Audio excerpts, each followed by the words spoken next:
स्पष्ट कर दें कि ये जो एसआईआर है ये मतदाताओं के अधिकार पर हमला है और ये जांच नहीं, लोकतंत्र के ऊपर आंच है। ये आंच हम नहीं आने देंगे। जैसे हमारा कागज तैयार है, पूरे बिहार का कागज तैयार है, किसी का वोट नहीं कटने देंगे। वो कह रहे हैं 97% काम तैयार हो चुका, खत्म हो चुका है। नहीं, देखिए हम लोग जो है ना, आंख में आंकड़े नहीं झोंकते हैं, डेटा नहीं झोंकते हैं आंख में।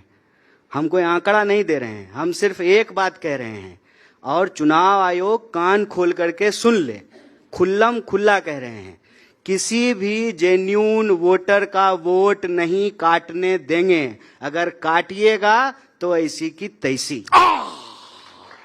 कन्हैया भैया, संवैधानिक संस्था को तो आप हड़का रहे हो। कैसे कैसे आप ये मतलब धमकी दे रहे हैं आप? खुलेआम धमकी। अच्छा एक बात बताइए, खुलेआम धमकी। संवैधानिक संस्था इस देश में, लोकतंत्र में लोगों की सेवा करने के लिए बनी है।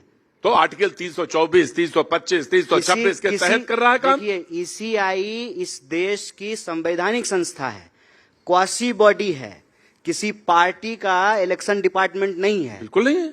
तो हम जब जनता की सेवा के लिए बना है तो हम जनता के अधिकार की ही तो बात कर रहे हैं। हम क्या कह रहे हैं कि किसी भी बिहारी जनता का, किसी भी बिहार के नागरिक का वोट देने का अधिकार नहीं छीना जाएगा। इसमें क्या दिक्कत कह रहे हैं? नहीं, आपने जो शब्द इस्तेमाल किया, मैंने कहा कि पता नहीं कि धमकी तो लग रही थी वो। अरे गाना नहीं सुने आप? म्यूजिक बजा रहे थे तो हम तो अरे भाई, इप्टा से जुड़े रहे हैं, गाना फिर से हम बजवा सकते हैं। आप म्यूजिक बजाए तो हम भी जो है गाना बजा दिए। हाँ, बताइए कौन सा गाना? कौन सा गाना वाला? बहुत हुआ सम्मान तुम्हारी ऐसी तैसी, आएंगे सीना तान तुम्हारी ऐसी तैसी। यही तो बोले हैं सर।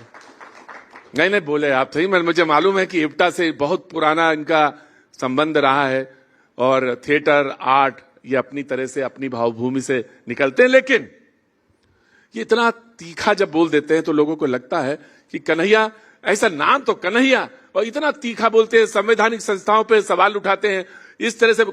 अरे वोट चोरी हो गया, चुनाव चोरी हो गया। आपकी पार्टी तोता पाले हैं जी? तोता पाले हैं?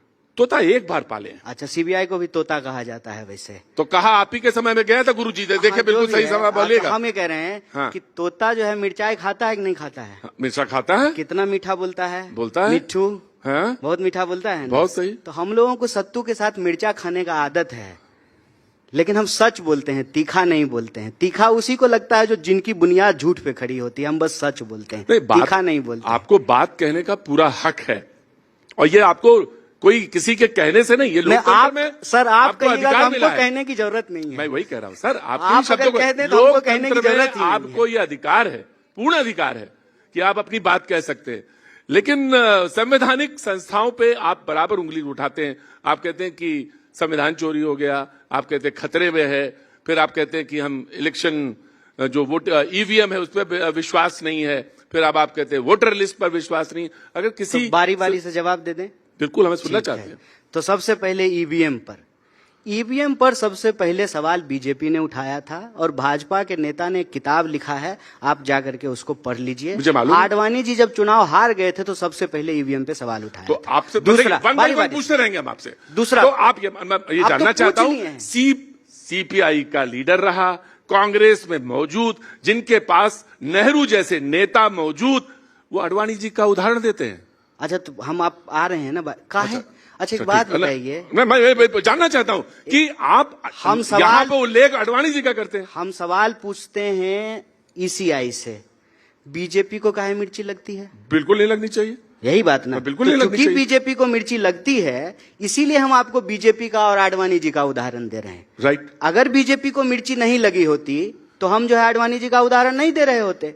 तो ईवीएम पर सबसे पहला सवाल भाजपा ने उठाया। 1, 2, यह जो वोटर पुनरीक्षण हो रहा है एसआईआर, इससे 2 बात साबित होता है। पहला कि राहुल गांधी ठीक कह रहे थे और चुनाव आयोग उनके सवालों का जवाब नहीं दे रही थी। राहुल गांधी क्या कह रहे थे?